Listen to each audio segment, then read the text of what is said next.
The wine bottle caught the afternoon light as my mother tilted it carefully into her glass, the same deliberate precision she applied to everything in her life. She poured exactly 2 inches, no more, no less, a ritual perfected through decades of Sunday dinners in this dining room. The space felt simultaneously familiar and suffocating, the oak table where I had sat as a child waiting for adults to make decisions that would shape my future, now serving as the backdrop for adults making decisions that would attempt to shape my present. I was 32 years old, somewhere across the city in a 42-story glass tower in downtown Minneapolis. My penthouse waited for me, a space I had chosen for myself, designed according to my specifications, purchased with money I had earned through years of sacrifice that my family barely acknowledged.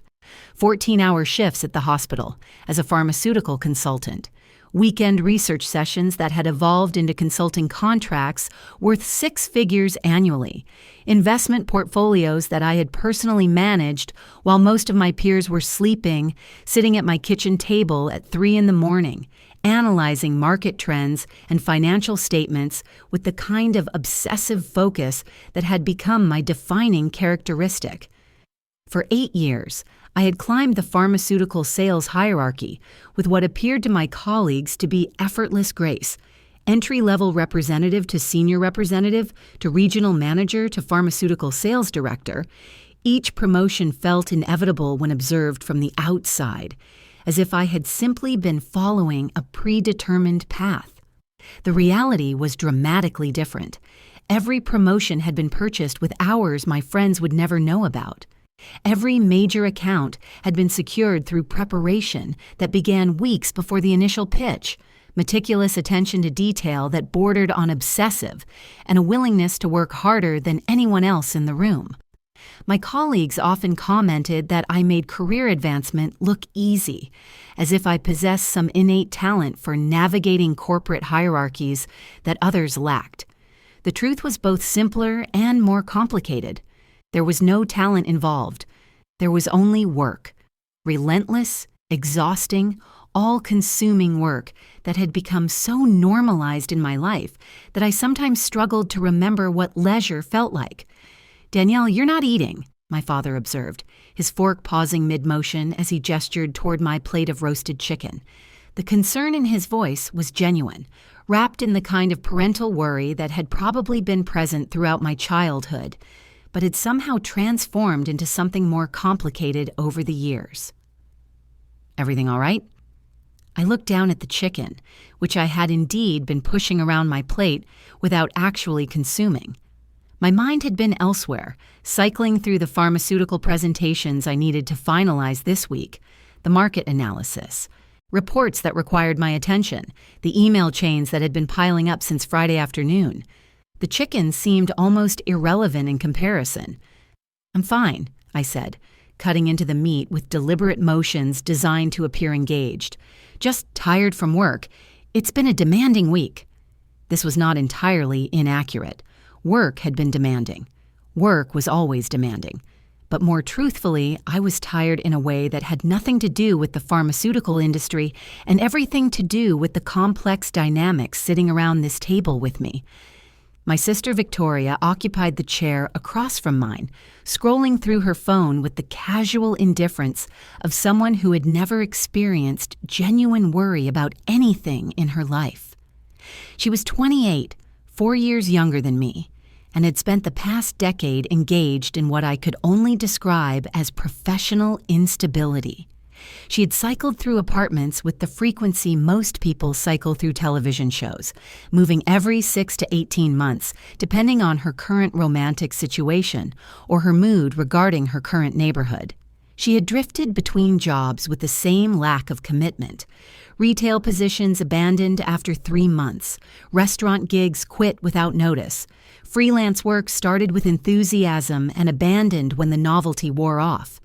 Every transition was treated by our parents not as evidence of irresponsibility, but as confirmation that Victoria needed additional support, more understanding, more opportunities to find herself. a phrase I had come to despise for its vagueness and its implicit suggestion that self-discovery was an acceptable excuse for perpetual chaos. Our parents had never questioned Victoria's choices the way they occasionally questioned mine. When I had worked 80-hour weeks early in my career, my mother had expressed concern about burnout. When I had chosen to invest aggressively instead of saving conservatively, my father had questioned my financial strategy. But when Victoria had quit her job at a marketing firm without securing another position first, our parents had simply accepted it as part of her journey. When she had broken her lease after 2 months because she wasn't feeling the neighborhood, our mother had sympathized. When she had borrowed money and then struggled to repay it, our father had eventually forgiven the debt. I had watched this pattern repeat for years, had internalized the implicit message that Victoria's instability was somehow more deserving of accommodation than my ambition deserved of recognition. The resentment had accumulated slowly, settling into my bones like sediment at the bottom of a river, barely visible but definitely present. "Victoria's lease is ending next month," my mother said suddenly, setting down her wine glass with the soft click of crystal against wood. Her tone was light, conversational, the kind of voice that preceded announcements she had already decided were settled. "Matters. She's been looking for a new place, but you know how expensive everything has gotten. Rent is absolutely outrageous these days." I felt something tighten in my chest, a subtle shift in my physical response to information I wasn't sure I had actually heard correctly. I kept my expression neutral, kept chewing my food with mechanical precision, kept every muscle in my face arranged in the appearance of casual engagement. Years of boardroom presentations had taught me how to mask my actual reactions, while my internal systems registered alarm. "The market is definitely tough right now," I agreed, my voice steady in a way that seemed to require tremendous concentration. Victoria glanced up from her phone, and I caught the specific quality of light in her eyes. Anticipation, perhaps, or a kind of entitlement dressed up as hope.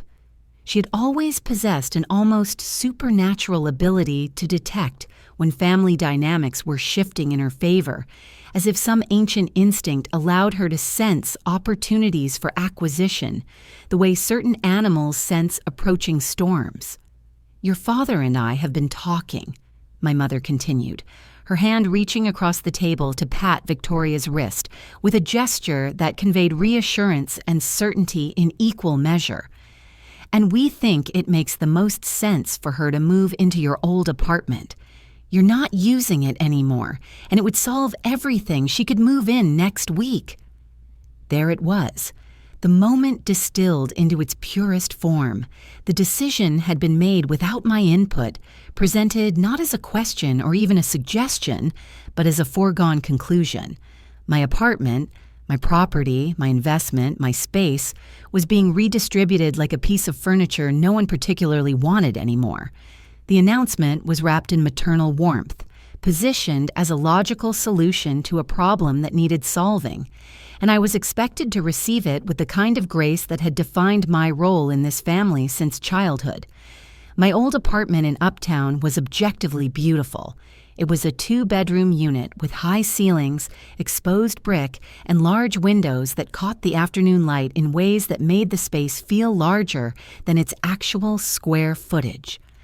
I had rented it for 5 years, maintaining it carefully, paying the rent on time every month, treating the space with the kind of respect I brought to everything in my life. The lease was in my name. The responsibility was mine. The future utility of the space was something I had been actively contemplating. I'd been considering subletting it to Brian Chen, a colleague from Chicago who was relocating to the Minneapolis office and needed temporary housing while his family made the transition. Brian was in his early 40s, a steady professional with a wife and 2 children, someone I had worked with on multiple regional projects, and someone I genuinely liked. The arrangement would have been mutually beneficial. He would have secure housing for 6 to 12 months while I would have reliable income that offset the rent I was paying. I had spent time researching the logistics, drafting preliminary terms, giving myself space to think through the decision before making it official. None of that mattered now, apparently. "Next week?"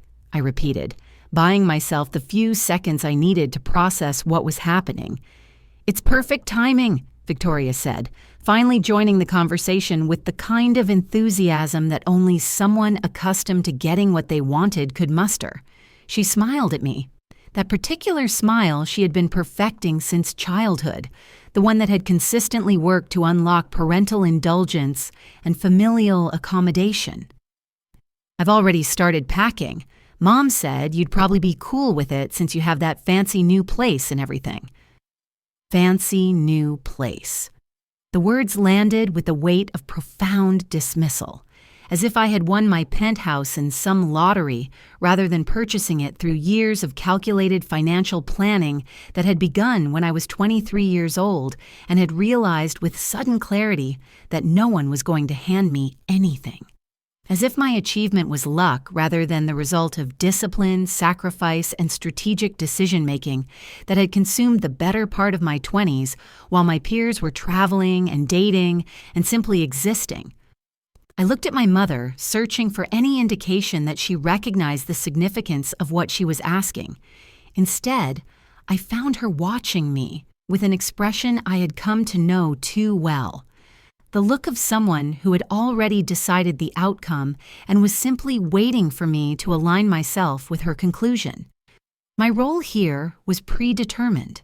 I was supposed to be the good daughter, the reasonable one, the one who made things easy for everyone else.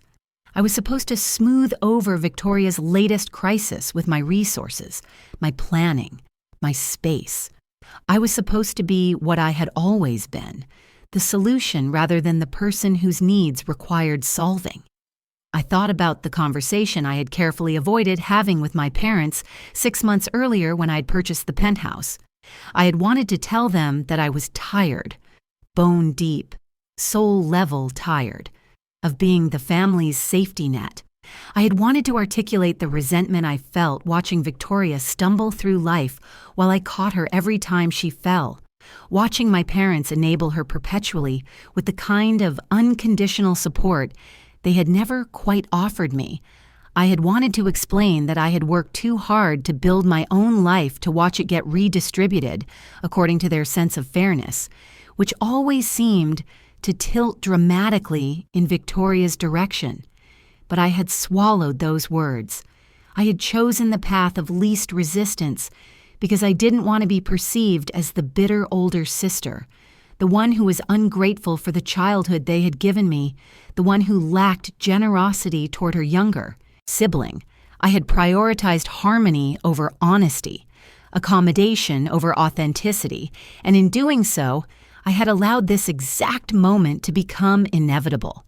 Now, sitting at this table, watching my mother redistribute my property as casually as if she were dividing up leftover dessert, I felt something shift in my internal landscape.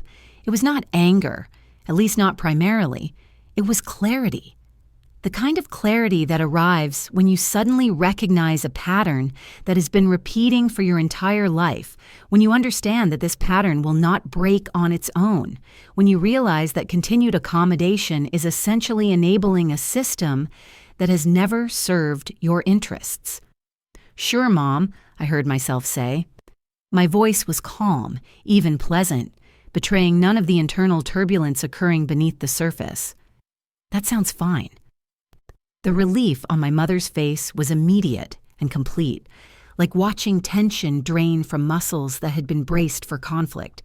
Victoria actually squealed, bouncing slightly in her chair with the kind of physical enthusiasm typically reserved for people who had just received genuinely surprising news.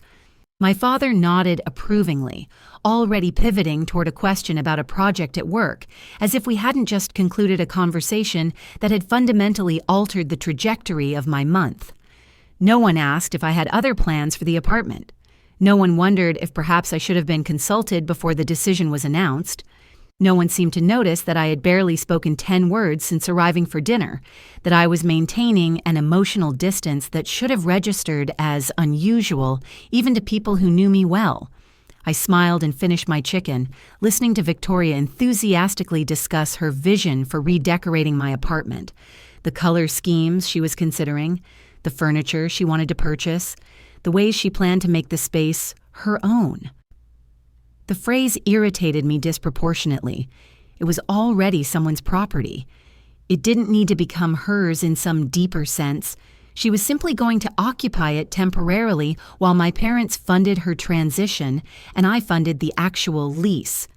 I left the house an hour later, exchanging hugs with my parents and waving to Victoria as she scrolled through furniture websites on her phone, already mentally designing the life she was about to inhabit in a space that belonged to someone else. The drive back to my penthouse took 30 minutes through the quiet suburban streets of Minneapolis, watching the landscape gradually transform from residential neighborhoods to commercial corridors, to finally the gleaming downtown skyline where my building stood like a monument to everything I had built alone. When I walked through my front door and stepped into the space I had created for myself, I felt the weight of the evening settle across my shoulders like a physical presence. The penthouse was exactly as I had left it that morning, perfectly organized, thoughtfully decorated, radiating the kind of quiet control that had become my aesthetic signature. I poured myself a glass of water and stood at the window looking out over Minneapolis, watching the city lights blur and shimmer against the darkness, feeling the full force of what I had just allowed to happen. Somewhere across the city, Victoria was probably already texting her friends about the apartment, drafting messages about her good luck, narrating the story of her good fortune without any apparent awareness that her good fortune represented an accommodation on my part that I had never actually chosen to give. My mother was probably feeling satisfied, secure in the knowledge that she had solved another problem, managed another family crisis, ensured that everyone was taken care of according to her particular understanding of fairness. My father was probably watching television, confident that his family was well cared for, blissfully unaware of, or perhaps simply indifferent to the specific architecture of resentment that was being constructed through these repeated cycles of accommodation and entitlement. And I was standing here in my penthouse, surrounded by evidence of my own achievement, realizing that I had just let them do it again. Let them take what was mine and redistribute it according to their sense of what was appropriate, their understanding of family obligation, their implicit belief that my resources should be infinitely available for the management of other people's problems. But something was different this time. This time, the realization didn't come with the familiar paralysis that usually accompanied these moments. This time, I didn't feel the crushing guilt that typically followed any assertion of my own needs.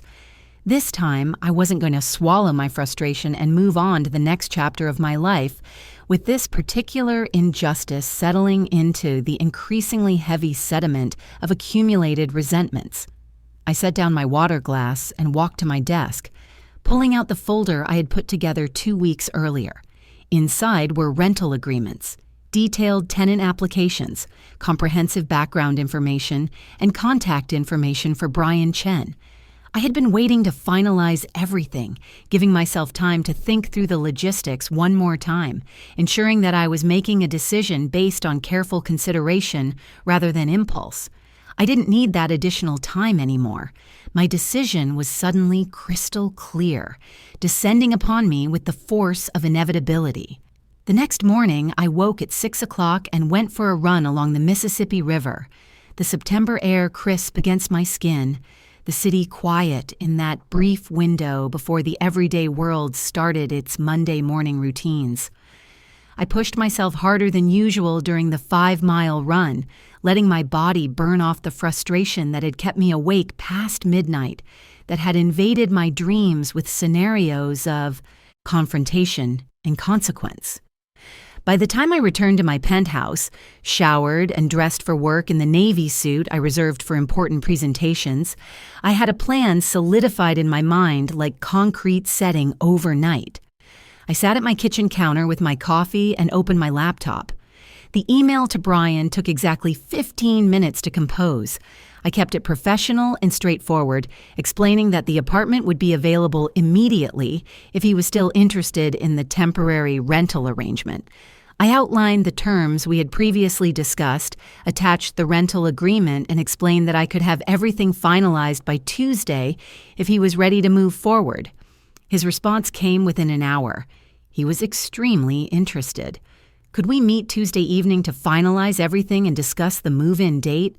I confirmed the meeting and closed my laptop, feeling something loosen in my chest in a way that was almost physical. It felt good to make a decision that was entirely mine, based on my priorities and my preferences, constructed without input from people whose interests had never aligned with my own well-being. It felt liberating in a way I couldn't quite articulate, this small act of reclaiming autonomy over my own property and my own choices. Work that day was demanding in a way I had come to genuinely appreciate. A major pharmaceutical company was launching a new cardiovascular medication, and my team was coordinating the rollout across the entire Midwest region. The project required meticulous attention to detail. Marketing strategies needed to be reviewed. Training materials had to be approved. Compliance protocols demanded scrutiny. The complexity of the work required my complete concentration, which meant I didn't have available mental space to replay Sunday dinner conversations or engage in counterproductive analysis of family dynamics. I spent hours in meetings reviewing data projections, discussing distribution channels, strategizing about how to approach different hospital networks and physician groups. By the time I left the office at 7 o'clock that evening, I felt centered again, focused, prepared for whatever came next. I stopped at my old apartment on the way home, using my key to let myself into the space that had been my home for 5 years before I had purchased the penthouse. The space felt familiar and foreign simultaneously, holding memories of late nights and early mornings, of years when I had been primarily defined by my career because I was still proving myself and still working 80-hour weeks without complaint or recognition. The walls held evidence of my younger self, marks from furniture arrangements I had since changed, scuff marks from years of purposeful navigation through rooms where I had prepared for presentations and studied market research and planned my financial strategy. Victoria had never asked about those years. She knew I worked in pharmaceuticals, but she had never inquired about the specifics of my work, the challenges I faced, the victories I celebrated in isolation, because no one in my family seemed particularly interested in the details of my professional accomplishments. She didn't know about the 60-page proposal I had written that had landed my first major hospital network account. She didn't know about the certification courses I had completed while my friends were on vacation. She didn't know about the financial analysis I had conducted that had generated an additional $200,000 in regional sales.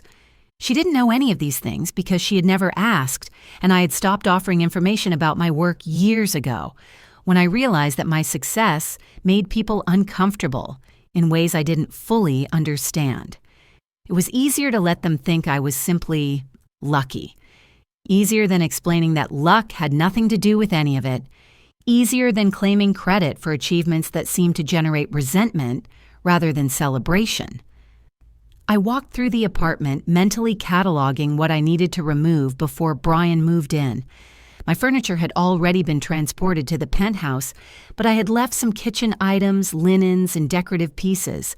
Nothing particularly valuable in financial terms, but I didn't want to leave anything that might give Victoria ammunition for future arguments or provide her with justification for any future claims on the space.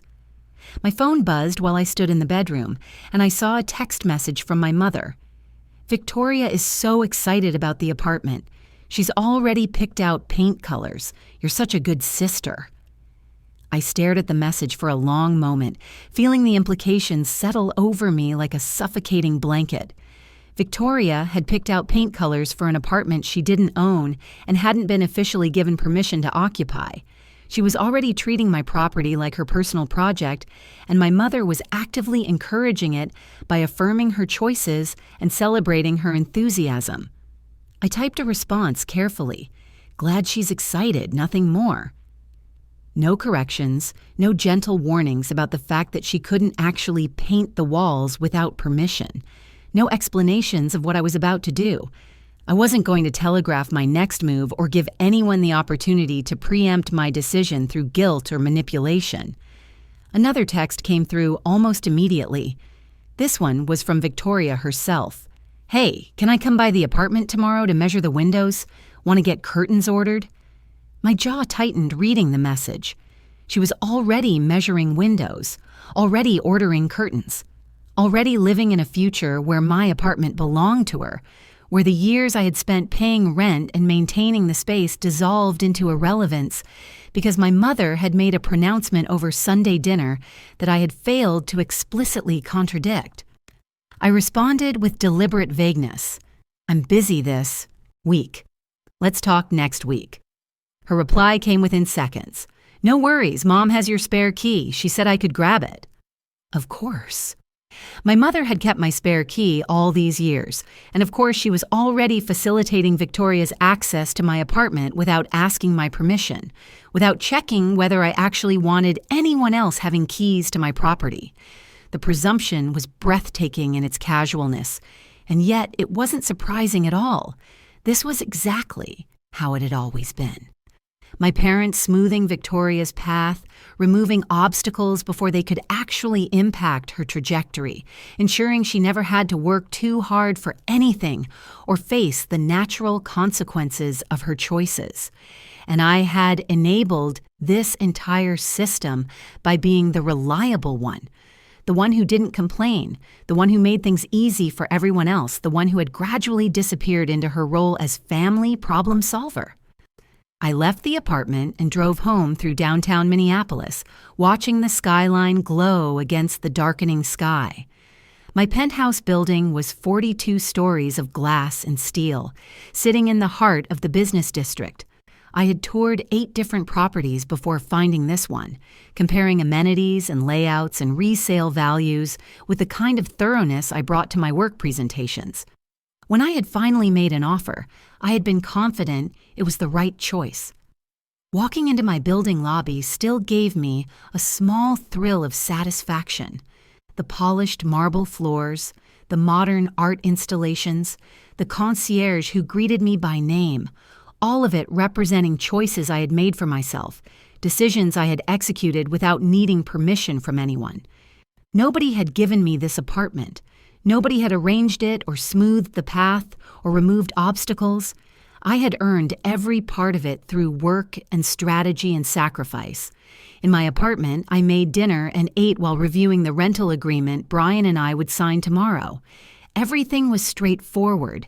12-month lease, reasonable rent, standard terms. He was exactly the kind of tenant I wanted to occupy my property. Stable job, excellent credit, no pets, no smoking, a family man who would treat the space with respect. My phone rang at 9 o'clock. My mother's name appeared on the screen. I let it go to voicemail, not quite ready for whatever conversation she wanted to initiate. When I played the message later, her voice was warm and chatty, as if we hadn't just experienced a dinner that contained significant subtext. Hi, sweetie, just calling to say thank you again for helping Victoria. She's over the moon about the apartment. Call me back when you can. I deleted the message and went to bed, setting my alarm for 6. Tuesday arrived with the kind of crisp autumn weather that made Minneapolis feel like exactly the place I wanted to be. I wore my navy suit to work, the one reserved for important meetings and presentations. Today felt important, even if nobody else in my professional world would understand why.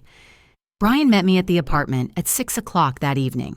He was 41, relocating from Chicago to manage pharmacy operations for a major hospital system. We had worked together on several regional projects over the years, and I knew him to be thoroughly professional, genuinely responsible, and easy to work with, exactly the kind of tenant I wanted occupying my property. This is perfect, he said, walking through the apartment with visible relief spreading across his face. "My family is coming out next month, and having space that's already set up will make the transition so much easier. I can't thank you enough for thinking of us." We sat at the kitchen counter and went through the paperwork page by page. I explained the building policies, the parking arrangements, the maintenance procedures for appliances and fixtures. He asked intelligent questions and took careful notes. Within an hour, we had both signed the lease agreement, making everything official and binding. "I can move in this weekend," he said, shaking my hand firmly. "This really solves a major problem for me. I appreciate you thinking of me." After he left, I stood in the apartment for several minutes, feeling the finality of what I had just completed. This space was no longer mine to give away. It belonged to Brian Chen now, at least for the next 12 months. Victoria couldn't move in. My mother couldn't redistribute it. The decision had been made, and it was binding and legally ironclad. There was no arguing my way around it, no changing my mind, no gentle persuasion that could undo what had been formally documented. I locked the door behind me and drove home, stopping to pick up Thai food on the way. My phone showed 3 missed calls from Victoria and 2 text messages asking when she could start moving her belongings into the apartment. I didn't respond. Let her wonder. Let her make plans that would never materialize. Let her experience the specific discomfort of realizing that the world didn't automatically conform to her assumptions. Wednesday morning, I focused on a product launch presentation that consumed most of my attention. The pharmaceutical company I represented was introducing a new treatment for hypertension, and my team needed to coordinate with over 200 physicians across Minnesota and Wisconsin. I spent the day reviewing clinical trial data, preparing comprehensive educational materials, and strategizing about how to approach different hospital networks and medical groups. Around 4 that afternoon, my phone rang. My mother's name flashed on the screen. I stepped into an empty conference room to take the call, knowing this conversation was inevitable and that I should face it in a space where I wouldn't be interrupted. "Danielle, I need to talk to you about the apartment," she said without preamble, her voice carrying an edge I recognized immediately, the one that appeared when things weren't going according to her plan. "What about it?" I kept my tone neutral, revealing nothing. "Victoria went by there yesterday to drop off some boxes, and the spare key didn't work. She thought maybe you changed the locks." "The locks are fine. The key works." I was being deliberately unhelpful, offering minimal information, forcing her to articulate exactly what was happening. Well, she couldn't get in. She had boxes of her things and nowhere to put them. She had to drive them all the way back to her current apartment. I pictured Victoria standing outside my apartment building with boxes, confused and frustrated that her assumed future wasn't unfolding according to the narrative she had constructed. I felt no sympathy, only a cold satisfaction that my boundaries were finally holding firm against the pressure of family expectation. "Mom, I didn't say she could move things in yet. You announced she was taking the apartment, but we never actually discussed the details. There's a significant difference between an announcement and an actual agreement." There was a pause. I could practically hear my mother's mind racing, trying to reorganize reality around this information that didn't fit her narrative. "What details are there to discuss? You have the apartment. She needs it, and you're not using it. It's simple." "It's not actually that simple," I said carefully, each word chosen with deliberate precision. "The apartment is my property. I've been paying rent on it for 5 years. I have plans for it, plans that don't involve transferring it to Victoria." "Plans? What plans? You already moved into that expensive condo. Why do you need to keep the old apartment?" This was the moment. I could back down, apologize for the confusion, and let them steamroll me yet again, or I could hold my ground and deal with the consequences that were certain to follow. "I rented it to someone else," I said. "Brian, a colleague from Chicago. He signed the lease yesterday and moves in this weekend." The silence on the other end of the call was absolute.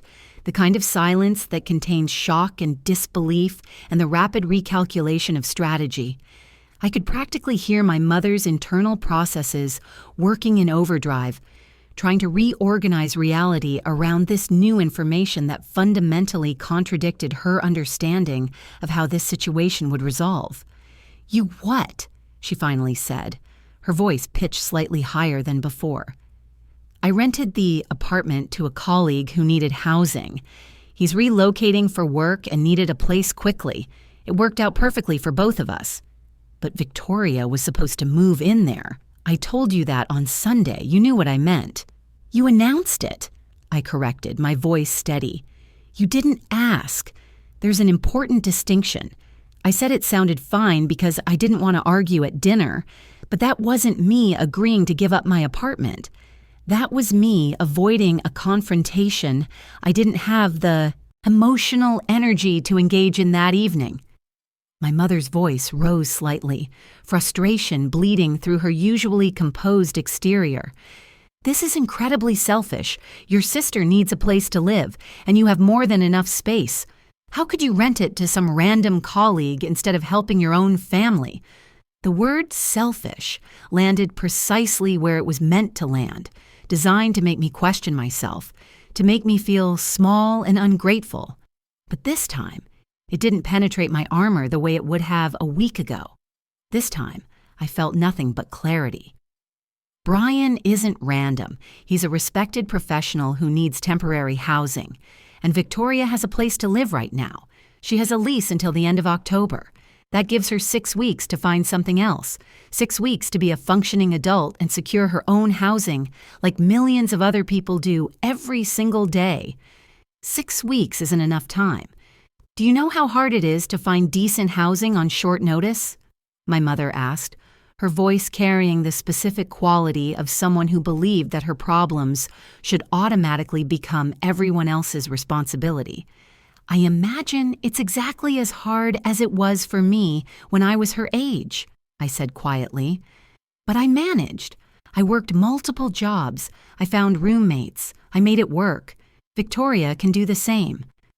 Another pause, then in a voice that carried both disbelief and anger. "I cannot believe you would do this to your sister after everything your father and I have done for you." I closed my eyes briefly, steeling myself against the familiar guilt trip, the implicit suggestion that my childhood and my upbringing should purchase unlimited accommodation in my adult life. "I need to get back to work, Mom. I'll talk to you later." I ended the call before she could respond, my heart pounding but my resolve firm. I had crossed a line and there was genuinely no going back now. Whatever came next, I would face it knowing I had finally stopped letting them write my story for me. My phone buzzed immediately with a text from Victoria. "Are you kidding me right now? Mom said you rented the apartment to someone else. What the hell is wrong with you?" I turned my phone face down on the conference table and returned to my presentation. The pharmaceutical data needed my attention more than Victoria's outrage did. That evening, I received 6 more calls from my mother and 4 from Victoria. I ignored all of them, allowing them to leave voicemails I would probably never listen to. By the time I went to bed, there were 14 unread text messages in our family group chat, most of them from Victoria expressing shock and betrayal in increasingly dramatic terms, as if my refusal to accommodate her had personally victimized her. I slept better that night than I had in months, possibly better than I had slept in years. The resolution I had made, the boundary I had established, seemed to create space in my mind for actual rest, rather than the constant anxiety that had been my baseline emotional state for so long. Thursday morning arrived with an email from my father. He rarely inserted himself into family dynamics, preferring to let my mother handle what he considered emotional matters. His signature on an email to me meant the situation had escalated beyond my mother's ability to manage alone. The email was brief, careful in its phrasing.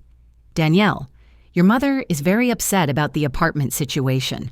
I think we need to have a family meeting to discuss this properly. Can you come to dinner Sunday? We should resolve this in person."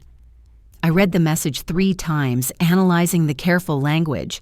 Not a request, really, despite the question mark at the end. A summons dressed up as an invitation. The assumption that I was the problem to be resolved, not the person whose property had been volunteered without consent. I responded, "I have work commitments this weekend. Maybe later this month." It was a lie. My weekend was completely free. But I wasn't ready to sit at that dining room table and defend choices I had every legal and moral right to make. I wasn't ready to watch my parents position me as the villain in a story where I was simply protecting my own interests and maintaining reasonable boundaries. My father's response came within minutes. "This is important, Danielle. Your sister is in a difficult position now because of your decision. We need to find a solution." There it was. The reframing that made me responsible for Victoria's housing crisis, as if I had created the problem rather than simply refusing to solve it. Never mind that Victoria had known her lease was ending for months. Never mind that she could have started apartment hunting like every other adult in the world. The narrative had already been constructed. I was being unreasonable, and the family needed to intervene to manage my selfishness. I closed my email and focused on work. My team was preparing for a major presentation to a hospital network in Wisconsin, and I needed to review the pricing proposals and competitive analysis. The work was complex enough to demand my full concentration, which was exactly what I needed to prevent myself from spiraling into doubt about my decision.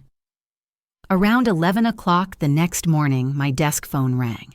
The receptionist's voice came through with careful neutrality. "Danielle, there's a Victoria here to see you. She says she's your sister." My jaw tightened. Victoria had never visited my office before. She barely knew where I worked beyond the general industry and company name. Showing up unannounced meant she was either desperate or dramatic, possibly both. "Tell her I'm in meetings all day," I said. "I can't see her." "She says it's urgent," the receptionist offered apologetically. "I'm sure it is, but I still can't see her." There was a pause. Then the receptionist's voice came back. "She says she'll wait until you're free." I closed my eyes briefly, counting to 5. Before responding, "Inform her that I have back-to-back meetings until 7 p.m., and there's no possibility of fitting her in today.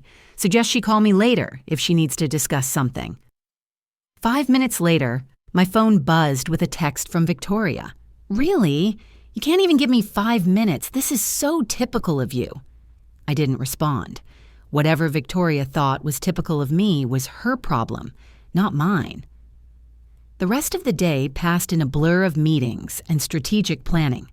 By the time I left the office at 6:30, I was exhausted but satisfied with what we had accomplished. The Wisconsin presentation was solid. Our team was prepared.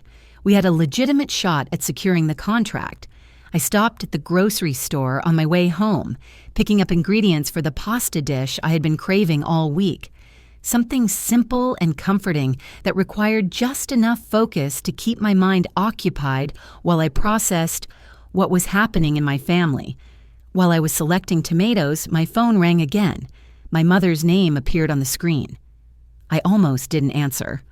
Almost let it go to voicemail like all the others, but something made me pick up. Some instinct that this call might be different from the previous ones. "Hello, Mom?" "Danielle?" Her voice was tight with barely controlled anger. "Victoria showed up at your office today. You refused to see her. I was working. I had meetings. She drove 40 minutes to talk to you, and you couldn't spare 5 minutes for your own sister." I shifted the phone to my other ear, still holding the tomatoes.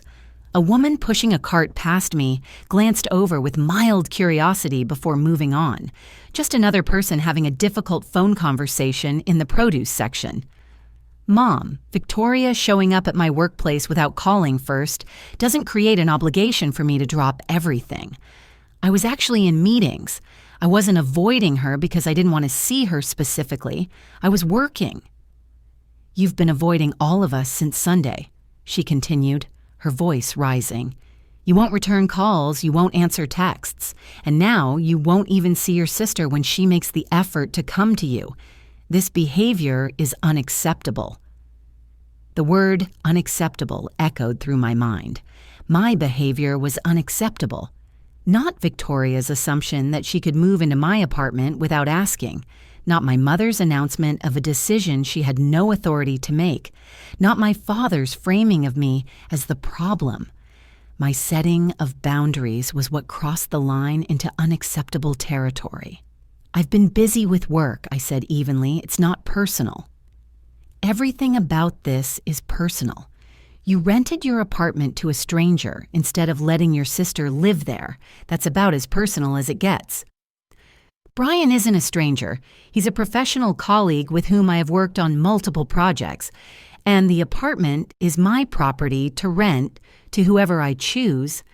That's actually a pretty basic principle of property ownership. Your sister is your family. Family comes first, Danielle. I raised you better than this. The groceries in my cart suddenly felt heavier. I was standing in the middle of a supermarket having a conversation that needed to end before I said something I couldn't take back. "I need to go, Mom. I'll call you later this week." "Don't you dare hang up on me. We are not finished discussing this." I ended the call and immediately turned my phone to silent mode. My hands were shaking slightly as I continued shopping, mechanically selecting items and placing them in my cart. By the time I reached the checkout line, I felt hollowed out and exhausted in a way that had nothing to do with work. At home, I made my pasta and ate it while staring out the window at the city lights. My phone showed 23 unread messages in the family group chat. I didn't open them. Whatever Victoria and my mother were saying, I didn't need to read it tonight. Instead, I pulled out my laptop and reviewed the rental agreement I had signed with Brian. Everything was legally binding. He would take possession on Saturday. There was a security deposit, first month's rent, and a clear termination clause. No loopholes, no wiggle room for my family to somehow override the contract. Saturday morning arrived with the kind of clarity that comes after making a difficult decision and committing fully to it. I woke at 5:30, went for a long run, and returned to my apartment feeling centered and resolved. Brian had confirmed he would arrive at my old apartment at 9 a.m. I planned to get there by 8:30 to make sure everything was ready. I made coffee and toast, forcing myself to eat breakfast while reviewing my schedule for the day. After meeting Brian and handing over the keys, I had nothing planned. Maybe I would go to the gym. Maybe I would finally tackle the book I had been meaning to read for 3 months. Maybe I would just exist in my apartment without thinking about family drama for a few precious hours. My phone rang at 7:45. Victoria's name appeared on the screen. I let it go to voicemail, listening to the message a few minutes later. Her voice was cheerful, excited, completely convinced that today was going to unfold according to her plans. "Danielle, I'm leaving my apartment now. The movers will be there at 9:30. Please have the keys ready. And can you help me decide which bedroom I should take? I'm thinking the one with the better closet, but I want your opinion since you lived there. Call me back." No acknowledgement of our conversations this week. No recognition that I had explicitly told her multiple times that the apartment was unavailable. She had simply decided that reality would conform to her desires if she ignored everything else. I saved the voicemail without responding and headed out.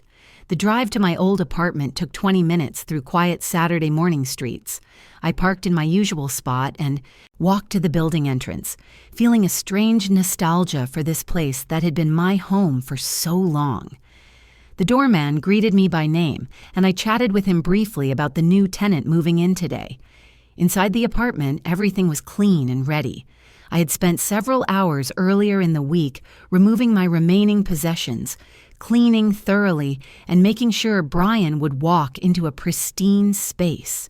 The morning light filtered through the windows, highlighting the hardwood floors and the built-in bookshelves that had sold me on this place 5 years ago.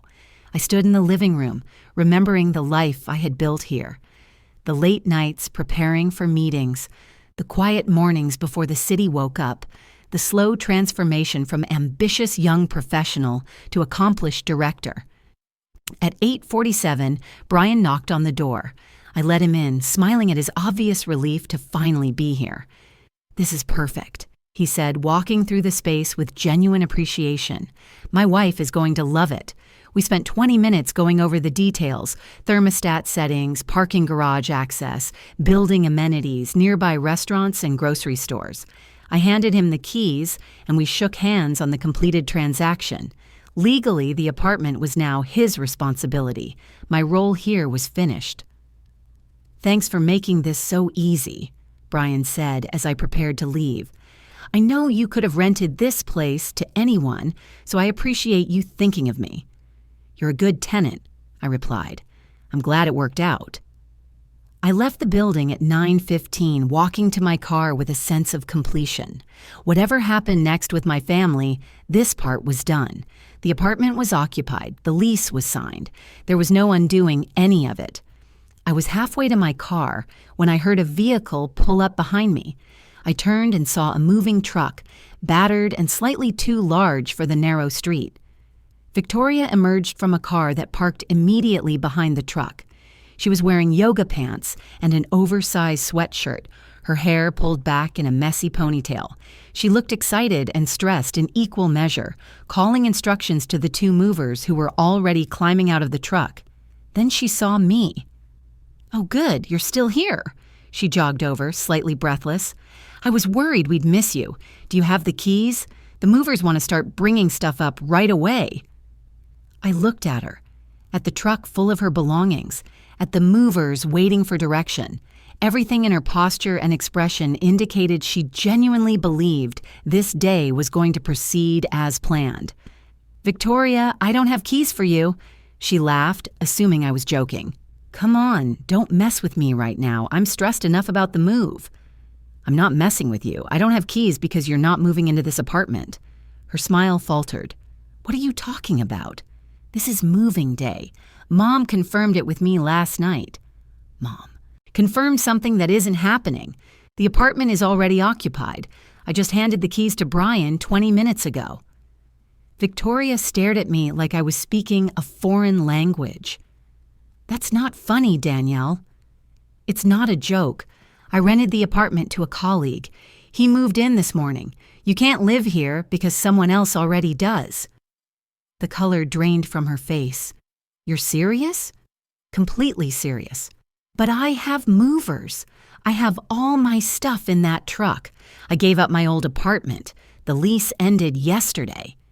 "You shouldn't have done any of that without confirming the apartment was actually available. Mom made an assumption. I never agreed to anything." Victoria's expression cycled through disbelief, confusion, and finally landed on anger. "You let me pack everything. You let me hire movers. You let me give up my apartment. And now you're telling me I have nowhere to go." "I told you the apartment was rented. I told Mom. I told Dad. Nobody listened because you all assumed I would eventually cave, but I didn't. And now here we are." One of the movers approached, clearly uncomfortable with the situation unfolding. "Excuse me, miss, where do you want us to unload?" Victoria turned to him, her voice rising with panic. "I don't know. There's been a mistake. Just wait a minute." She pulled out her phone and called someone, pacing in small circles while she waited for them to answer. I assumed it was my mother based on the immediate explosion of words that followed. "Mom, she actually did it. She actually rented the apartment to someone else. I'm standing outside with movers and all my stuff, and there's nowhere to go. What am I supposed to do? Where am I supposed to live?" I could hear my mother's voice through the phone, high-pitched and angry, though I couldn't make out the specific words. Victoria's face crumpled, tears starting to stream down her cheeks. "This is insane," she said, looking at me with genuine hatred. "You're my sister. How could you do this to me?" "I made a choice about my own property," I said quietly. "That's all I did." "You ruined my life. You assumed you could have something that was never yours." "That's not me ruining your life.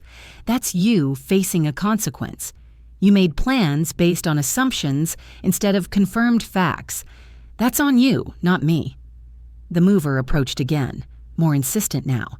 "Miss, we're on the clock. We need to know where we're taking this stuff." Victoria looked at the truck, at me. at her phone, where my mother was still talking.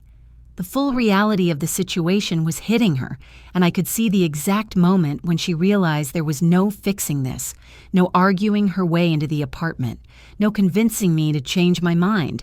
She was homeless, at least temporarily, and it was nobody's fault but her own for making plans based on assumptions. "Take everything to storage," she finally told the mover, her voice thick with tears. "I'll figure out where I'm living later."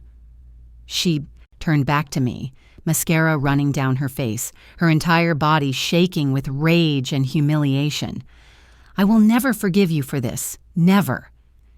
I felt a pang of something, regret maybe, or sadness at how badly this had fractured our relationship, but I didn't regret my decision. "I'm sorry you're in this situation," I said honestly, "but I'm not sorry for making my own choices." "Go to hell, Danielle." She walked back to the movers, giving them instructions through her tears. I stood watching for another moment, then got in my car and drove away. In my rearview mirror, I could see Victoria standing on the sidewalk, phone pressed to her ear, gesturing wildly as she spoke to whoever was on the other end. The moving truck sat idle, its back door still closed, all of Victoria's possessions trapped inside with nowhere to go. I drove for 20 minutes before pulling into a coffee shop parking lot. My hands were shaking and I needed a moment to process what had just happened. The look on Victoria's face when reality finally hit her, the panic in her voice, the hatred in her eyes. I had orchestrated this exact moment by refusing to back down, by holding my boundaries, even when it would have been easier to cave and let the system continue as it always had. Part of me felt terrible. Another part felt vindicated in a way I had never experienced before. I sat there in my car for 30 minutes, listening to music, watching people come and go from the coffee shop, trying to process the enormity of what I had done. My phone started ringing. My mother, then my father, then my mother again. I turned the phone off completely and went inside the coffee shop, ordering a latte and finding a quiet corner table. I sat there for an hour watching other people come and go, living their normal Saturday mornings without family drama exploding around them. When I finally turned my phone back on, there were 32 missed calls and over 50 text messages. I scrolled through them with detached interest, observing them as if they belonged to someone else's life rather than my own. From Victoria.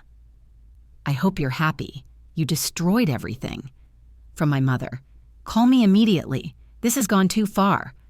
From my father. "Danielle, you need to fix this. Your sister is having a breakdown." More from Victoria. "Everyone knows what you did. Everyone knows what kind of person you really are." From my mother again. "I don't know how we raised such a cold, selfish daughter. This is unforgivable." I read them all without responding. Let them rage. Let them process. I had done what I needed to do, and their anger didn't change that. I drove home to my penthouse, stopping at a bookstore on the way. I bought 3 novels I had been meaning to read and an expensive coffee table book about architecture, treats for myself, rewards for having the courage to hold my ground. Back in my apartment, I made lunch and ate it slowly, savoring the quiet. No angry phone calls, no guilt. Trips, no demands for my time or my resources or my space. Just me and the home I had earned, making choices that served my own interests. My phone rang again around 3 p.m., a number I didn't recognize. I almost didn't answer, but curiosity got the better of me. "Hello?" "Danielle, it's Aunt Caroline." Relief flooded through me. Aunt Caroline was my mother's sister, the one family member who had always seemed to understand that my mother's favoritism toward Victoria was deeply problematic. "Hi, Aunt Caroline. How did you get my number?" "I found it in your mother's address book. I just got off the phone with your mother. She's absolutely beside herself about what happened this morning. I'm sure she gave you her version of events." "She did," and then Victoria texted me, and now I'm reading messages from my father. I called Victoria too, and I got her version. But before I decide whose side I'm on, I need to hear what actually happened from your perspective. I explained everything. The Sunday dinner announcement, the rental to Brian, Victoria showing up with movers this morning, all of it. Aunt Caroline listened without interrupting. "Good," she said when I finished. "Good. Someone needed to let Victoria face reality. Your mother has been enabling her for 28 years. This was bound to happen eventually. You're the only person who thinks I did the right thing. I'm probably not the only one. I'm just the only one brave enough to say it out loud. Your mother is furious with me now, too, by the way. But that's fine. She'll get over it." We talked for another 30 minutes. Aunt Caroline shared stories about my mother's similar patterns when they were growing up, about the favoritism she had experienced in reverse. "It took me years to set boundaries with your grandmother," she said, "but once I did, my life got so much better. Stick to your guns, Danielle. You did the right thing." After we hung up, I felt lighter than I had all day. The validation from someone in my family, even if it was just one person, made the isolation feel less complete. The rest of the weekend passed quietly. I ignored calls and messages, focusing instead on the novels I had bought and the peace of my own space. By Sunday evening, I felt ready to face whatever came next. Monday morning, I returned to work with my head held high.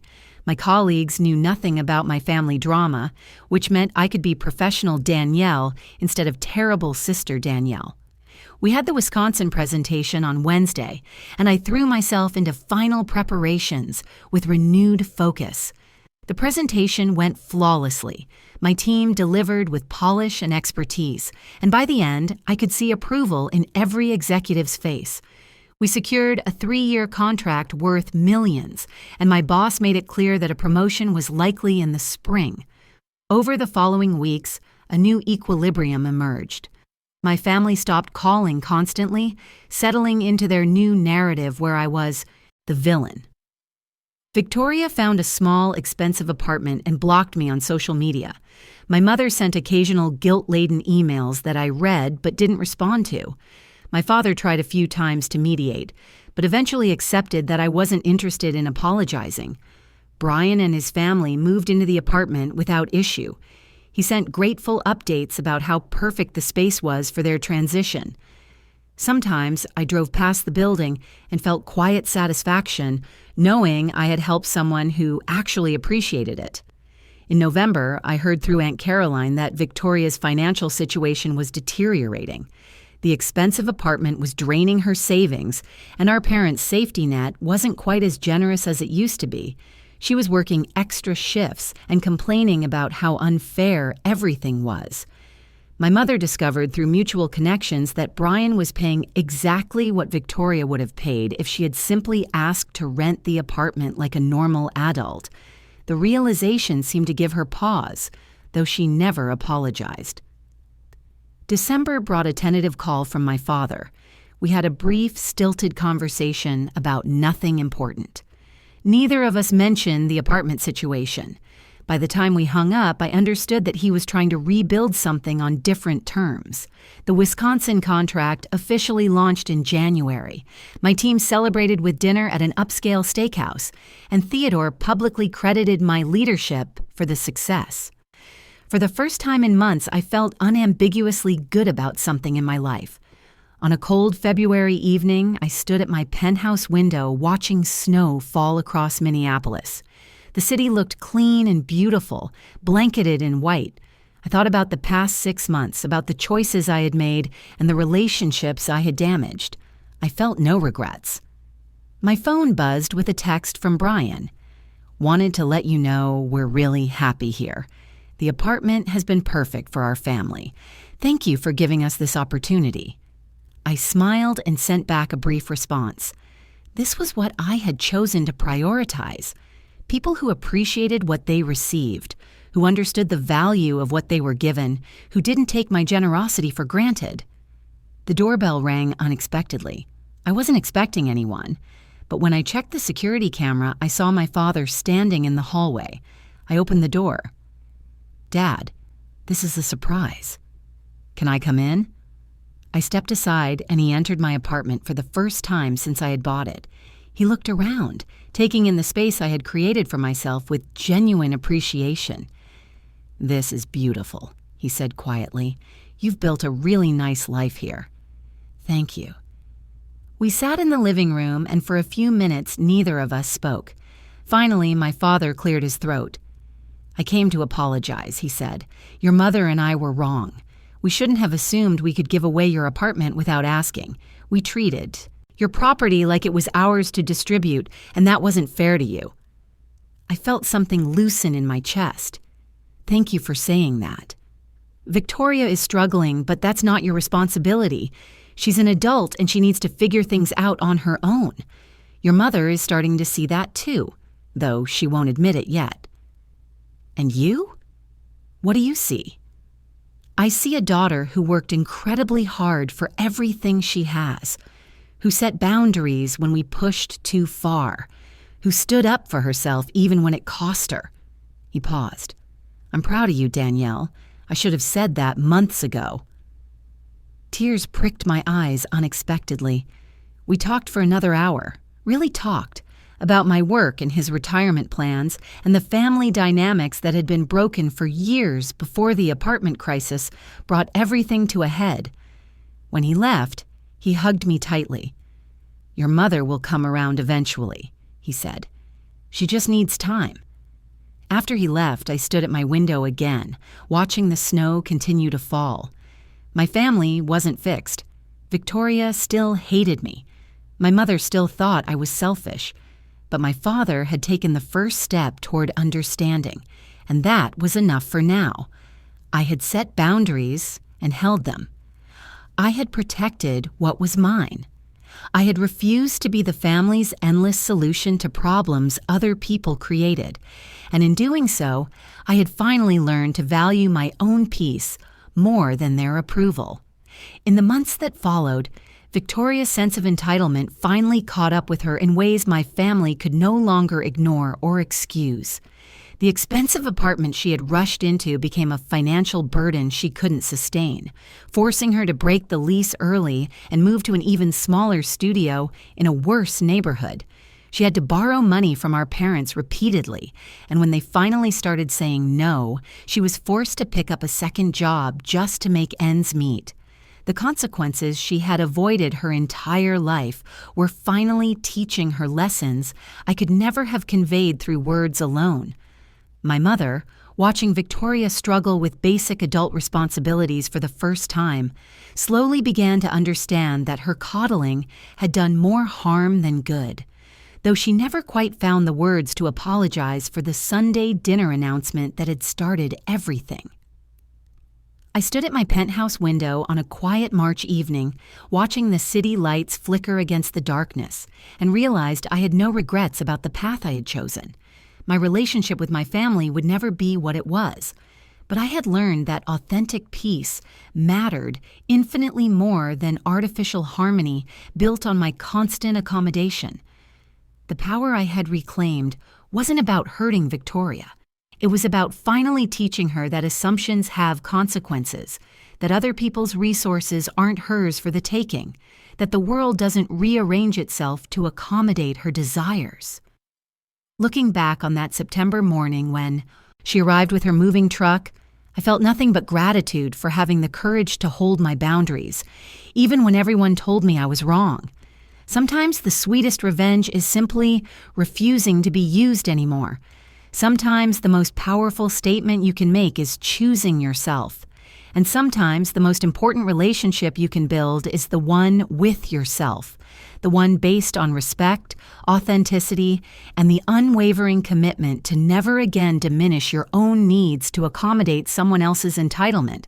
That is the real victory. That is what those months of family conflict ultimately purchased for me. Not vindication, though that came too, not satisfaction, though that was part of it, but the deep, abiding knowledge that I was capable of protecting myself, that my needs mattered, that my life was mine to live according to my own values and my own choices, and that changed everything.